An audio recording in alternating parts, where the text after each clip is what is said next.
who knows what they can do? If they can control people like that, then what's to say that they can't control a pilot who's, flying a passenger plane or something along those lines? And it is kind of scary if you think about it in that context.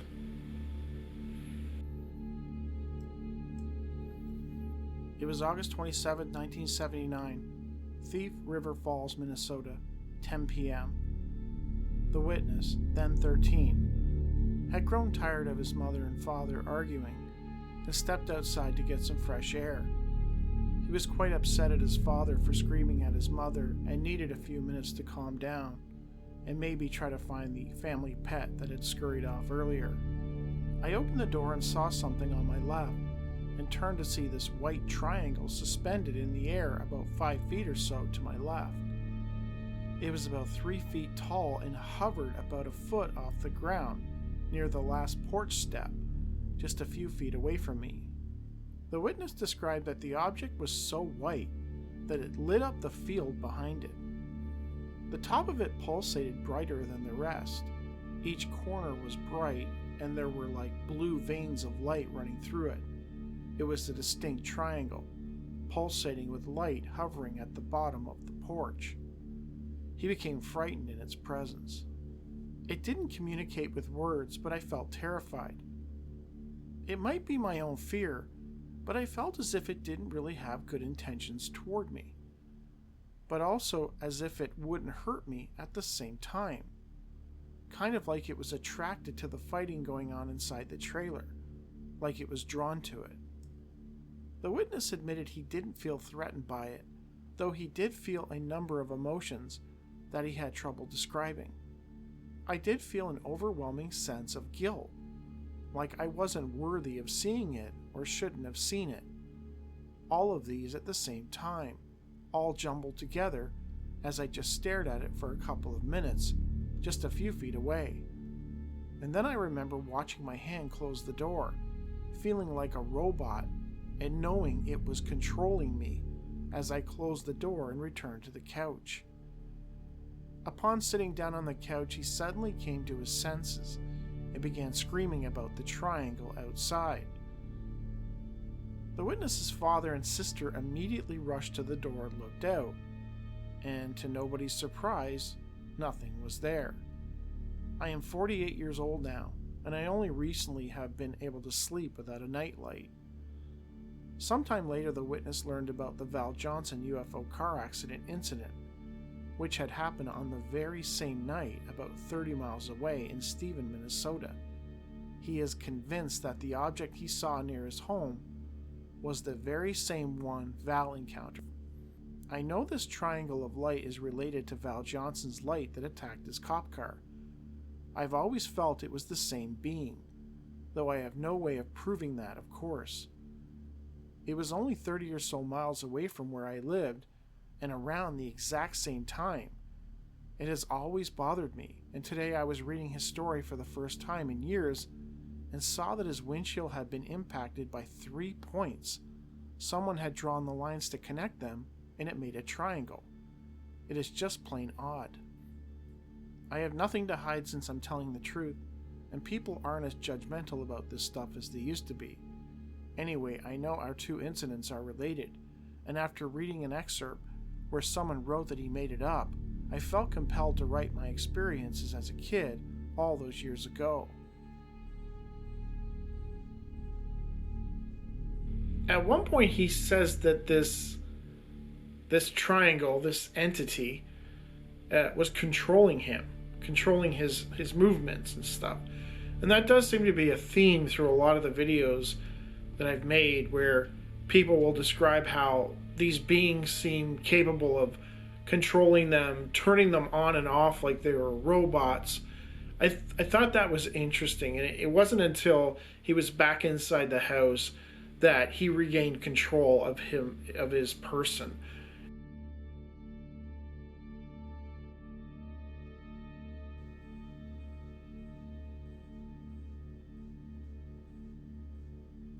John Robinson, a pseudonym, was driving on Interstate 81 near Jonestown, Pennsylvania, when he observed a light in the distance.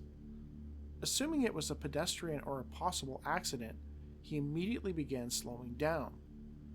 I didn't understand what I was seeing. A basketball-sized glowing orb was slowly bouncing up and down from about 3 to 5 feet above the inside shoulder of the highway. As he closed in on the object, Robinson claims that he went from 70 miles per hour down to 20. He felt it was important to be cautious until he fully understood what he was dealing with. And this is when things got weird. It appeared to look like one of those balls you can touch and create blue static electrical charge. As I closed in, I could see something inside. It appeared to be a glowing white creature with deep black eyes. There was also some mechanical structure things inside the orb. Robinson believed that the ball was some type of craft and the creature inside of it was a pilot. When I got my closest look at the orb, it had now moved from the shoulder of the highway into the passing lane, passing just a few feet from hitting my car. I made deep eye contact through the side window as we passed. I then slowly accelerated, watching the light in my rearview mirror. Totally freaked me out. Curiously, something similar happened to another man in Pennsylvania back in 2012.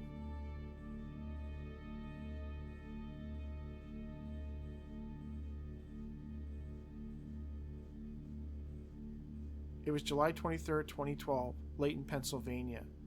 The witness, Derek Green, a pseudonym, had just clocked out of work and was driving to a friend's house to meet up with them and hang out. It was quite late in the evening. As he drove, he suddenly felt an inexplicable sensation of warmth in his head, followed by an apparent and undeniable voice that implored him to drive to his parents' house in town. Green, uncertain of what was going on, opted to listen to the voice. He immediately rushed to his parents' house. It was now around 3:30 a.m. As he drove up, he noticed that there was a light in the driveway. He assumed it was coming from an outside light at the home, but as he pulled up, the light went out, like someone inside had turned it off. Given the time of night, he thought it odd that somebody would still be up. His parents' home was located on a wooded lot with no neighbors nearby. As he got out of his car, he suddenly heard a metallic sound, quote, like something hitting a rock. Inside the home, he heard the dogs barking frantically. Were they reacting to him, or was something else going on, he wondered. He ventured inside and noticed nothing amiss aside from the dogs going crazy. As he walked into the living room, something strange caught his attention.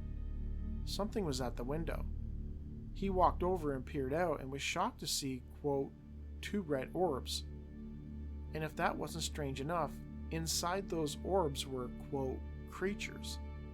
He stared in disbelief at what he was seeing. He noted that they were gray in color and seemed to be quite small, about 3.5 to 4 feet tall. As he watched, he noticed 2 to 4 shadows between the orbs in his window. These shadows were much taller, standing around 6 feet tall. They made, quote, blipping noises, and Green got the sense that they were speaking to each other. He further believed that they were trying to get into the house through the open window. He immediately rushed to the fireplace and grabbed a stroker rod. He ran outside, hoping that it would scare them away. Green recalled turning the corner of the house, and that's it. When he came to, he was lying on the ground with the stroker in the grass next to him. He has absolutely no memory of what happened between turning the corner and waking up on the ground. He did not think he could make it to the house, so he crawled to his car and got inside. That is when he discovered that nearly 2 hours had passed. 2 hours he couldn't account for. He recalled that he felt strange, that his mind felt groggy, almost like he had been under anesthesia. His right foot, which he had broken sometime before the incident, suddenly felt fine. Curiously, he now had a pain in his left leg. He didn't know what it was from. Even stranger, his clothes were rearranged on his body, i.e. his shirt was on backwards, etc. It was like they were removed and put back on wrong, he recalled. He continued to feel disoriented and exhausted. He ultimately sat in his car for a couple of hours until his mother came outside to walk the dogs in the morning.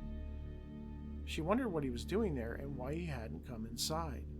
he told her what had happened. In the months and years after, Green has experienced a number of strange dreams. And since he was around 18, he began to use the number 31 in everything. All his passwords, usernames, etc. Interestingly, this happened on his 31st birthday. Was that a coincidence? Since the experience, he often finds himself dreaming of quantum physics, Einstein's theories, unified field theory, etc. He would often wake up and write them down and then look them up and verify what he had dreamt. Green eventually reached out to the Mutual UFO Network. While speaking to an investigator, he intimated that he felt the experience was not a one-off, that something had been observing him for years, but, quote, only while at his parents' home. He would later discover that his stepfather, Stephen, also claims that he observed strange things happening around the Layton home.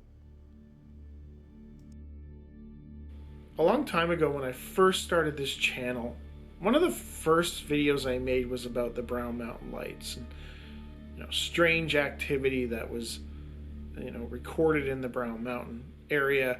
And Joshua P. Warren was an investigator, and he talked about how people would be seeing these weird spheres of light, and inside these spheres of light were these creatures. And I always thought that was interesting. I never really heard similar type cases. Usually people see creatures inside flying saucers or triangles or whatever, peering at them through the windows and stuff. But these types of creatures were encased in this light, and they were flying around in it. And like I said, I haven't heard too many stories like that. And then all of a sudden, just in the past month, Albert sent me a case from MUFON, and then Lon posted a case from a MUFON investigator. It was a completely different case.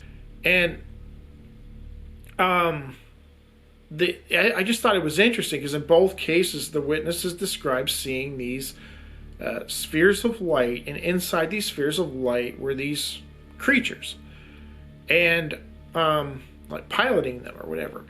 And I just thought that it was very strange that I don't hear about these types of cases for years, and then all of a sudden two of them pop up in a short period of time.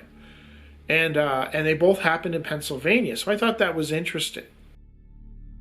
The Layton case seems really terrifying. You have these creatures inside the sphere, and then on the ground, I guess, you have these taller entities, which he doesn't really go on to describe, but he just says they're like shadows. He sees them outside, and he gets the sense that they're trying to get inside the house. Through the window, which is odd. I mean, if they're flying around in spheres, I'm sure they have other ways of getting into your house if they want to. But maybe that's the sense he got because they actually wanted him to go outside. And maybe the whole grabbing the thing from the fireplace and going outside to confront them, maybe that wasn't his thought. Maybe they put that thought in his head. Because it does seem a little strange that you would run out and you encounter something so strange, and then you run right out into it. I mean, most people would be like, completely paralyzed with fear, cowering in a corner crying. This guy runs right out into it. So, was he really in control? I don't know.